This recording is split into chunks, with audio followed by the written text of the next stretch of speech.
Well, welcome to another edition of Jax Parks TV. I'm Gary Teague, one of your hosts, and we're bringing you a show today from the Legends Community Center in Northwest Jacksonville. This 35,000 square foot multi-purpose facility was designed to meet the diverse needs of its community. From the basketball court to the industrial-sized kitchen, there's something to do for everyone. Throughout the show, we'll bring you some of the highlights of all of this the facility has to offer. Every day, Jax Parks works with different partners to bring you the best program possible. And with football season beginning, our own Jamie Curley brings us his hard-hitting story about another Jax Parks partnership. Hi, I'm Jamie Curley, Jax Parks TV. And like most professional football players, I got my start in a league similar to this, Pop Warner here in Jacksonville. Pop Warner partners with the city to provide youth football and cheer and dance to young people here in Jacksonville. Every year, this program averages over 7,000 participants in the Jacksonville area that consist of over 150 football teams and more than 75 cheer squads. These kids get the chance to get outside and exercise while learning life lessons that will benefit them on and off the field. We don't keep any stats. They do keep a score on the board, so I think that shows a value in winning and losing because there is an intrinsic value in both. But it's not about individual competition. It's about working together as a team.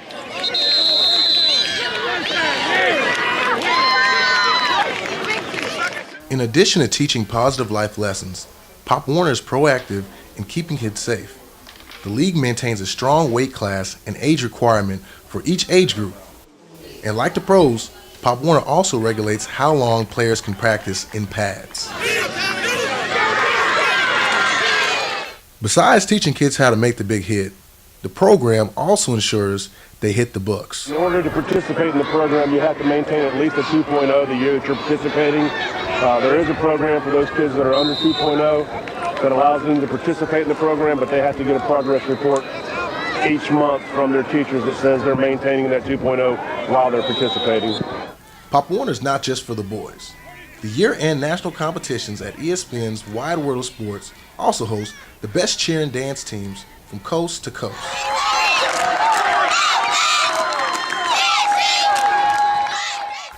With all the great things the league does, many of its participants have moved on to college and the pros, most notably Tim Tebow, who has inspired young athletes like Bryce Tompkins to play hard and have fun.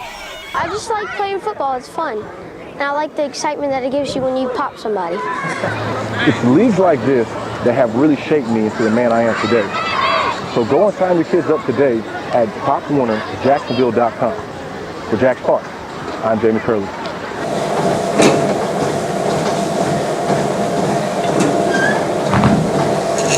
Another thing that shaped me into the man I am today are weights. And you can list them here at the Legends Center and get big like me, or jump on the treadmill and grab some cardio. Well, last episode, we told you about the Tri-Jack Challenge, a biannual triathlon held at the Cecil Recreation Complex Center. Over the weekend, fans were there to catch all the races in action. The amenities at the Cecil Recreation Complex got put to good use over Labor Day weekend when approximately 200 athletes conquered the water, roads, and trails to complete the second annual Tri-Jax Challenge. While most of the competitors were from Northeast Florida, 6 other states were also represented. Racers say the unique course and makeup of the triathlon are part of its attraction. The nice pool swim, closed course was excellent. The run was nice and flat and fast. The fact that the event offered races for both kids and adults also appealed to families, many like the Therians who make the sport a family affair. Triathlon is such a great sport. Any age can get into it. You know, we got the little guys into it. We got the parents, that have been out of shape and on the couch for a couple years into it as well. And it's just one of those things that everybody can get in and do, doesn't matter what level you're at, and enjoy it. Another feature was the sprint, a type of triathlon that's conducive to both experienced athletes and beginners like Jacksonville resident TJ Ramos. I wanted to get into the sport. I've loved swimming my whole life, played soccer my whole life, and I just figured it'd be a good transition. Well, for most of the competitors today, the finish line signals the end of the race.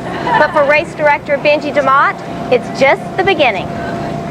I think we've got a lot of good partnerships that we started to really use. I'm very excited about our partnership in Memorial Hospital with the Rudy Project. with countless other folks. It makes this event so much bigger and better for all of us, and I'm really looking forward to continued growth. DeMott plans to give more kids an opportunity to experience triathlons by working with youth in Jacks Park's summer and after-school programs. It's really important to me to be servicing the Jacks Park select teams, those kids that we find in our Jacks Parks programs, any opportunities that we can present to them to be part of opportunities and activities like this. It's important. I hope we can expand. Keep it going. Go, go, go, go, go, go. While it looked like everyone was enjoying the day, it was 12-year-old Brandon Bazile that stole the show.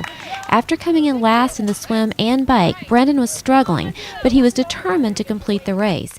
And it was that determination that inspired a number of competitors, staff, and volunteers to run that last mile with Brandon all the way to the finish line.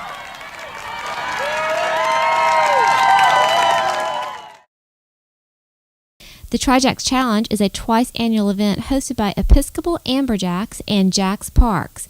Thank you to this year's sponsors, Safe Kids USA, Acme Barricades, Memorial Hospital, Jump for Joy, Cliff Bar, Road ID, Clean Bottle, DeSoto Sports, Rudy Project, Fuel Belt, Sam's Club, United States Air Force, and Brumos Motors. The next Tri-Jacks Challenge is scheduled for April 6, 2013, and we hope to see you there.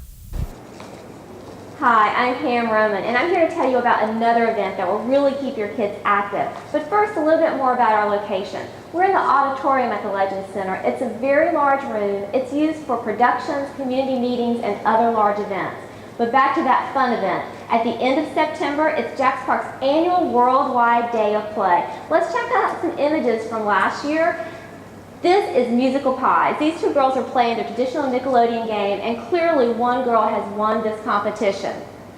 And what about this? It's that ever popular, ever messy green slime, a Nickelodeon staple and also a staple at Jacks Park's Worldwide Day of Play. We also have traditional activities like tug of war, hopperoos, hula hoops, all those games that you played as a kid. So bring your family out. It is from noon to 3 on Saturday, September 29th at the Edith Brown Ford Community Center and Woodstock Park. It's free for everyone, so we'll see you there. Hey guys, I'm here at the Legends Computer Lab checking out what's going on at Jacks Parks. And you can too by going to jacksparks.com. But until then, let me fill you in on what's coming up next month. Bring your kids out to the North Bank Riverwalk on October 6th for Art in the Park, where there will be fun, interactive art activities for everyone from 11 a.m. to 3 p.m. Also, registration begins September 22nd for the Fall Singles Racquetball Tournament for ages 16 and up that is held at the Cecil Gym and Fitness Center Saturday, October 13th at 9 a.m. And the M3 Zone Fall Festival will be held October 31st at 4 p.m. at 15 different locations throughout Jacksonville, providing fun, recreational, and educational activities for all your kids. Now go online yourself and download our activities guide to see all the great things that we have planned. I'm in the basketball gymnasium here at the Legends Center. It also has an upstairs indoor running track. The facility is open Monday through Saturday for both structured and open play. But now back to our program. Put on a pair of tennis shoes, grab a water bottle, and join our park naturalist Gene Schubert on a special tour of Ortega Stream Valley Trail at Ringhaver Park in our next installment of A Walk in the Park. Hi there, I'm Gene Schubert, Parks Naturalist Supervisor with Jacks Parks, and we're here today at Ringhaver Park. Once you drive in, you can't help but notice that this is one of our major multi-sport complexes. There are soccer fields, softball fields, tennis courts, and playgrounds. And here we've come to the beginning of the Ortega Stream Valley Trail. Let's take a walk down the trail and see what it's all about. As you can see, this trail leads you to a kayak and canoe launch on the Ortega River. This first part of the trail is paved and easily accessible, and it's surrounded by lush vegetation. Let's check on ahead. A variety of trees open their arms, welcoming you into the forest as you go further along the trail. The paved trail leads you to the boardwalk, where you've got these wonderful built-in benches so you can take a break before you begin your trek down to the river. This boardwalk takes you through shaded areas and also helps keep your feet dry as you go through wetlands, with lush ferns before transitioning back to the paved trail. Though along the way, you'll see other little spur trails, it's always best to stay on the main trail. We recommend it. There are many wildflowers in view along the trail, like this hibiscus in bloom. And keep an eye out for a glimpse of the different wildlife around. You may even find some traveling the trail with you.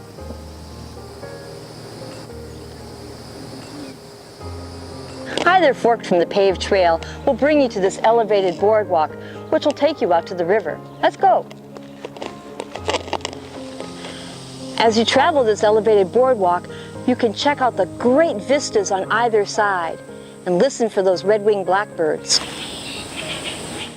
Well, we've reached the end of the trail for today, and are rewarded with this wonderful view of the Ortega River. I hope you'll take your own personal tour of this park and any of our other many Jack's Parks. After all, it's as easy as a walk in the park. Well, thanks for tuning in to another edition of Jack's Parks TV. Don't forget to stay connected on Facebook, Twitter, YouTube, Pinterest, and of course our website, jacksparks.com. Until next time, we'll see you in the parks.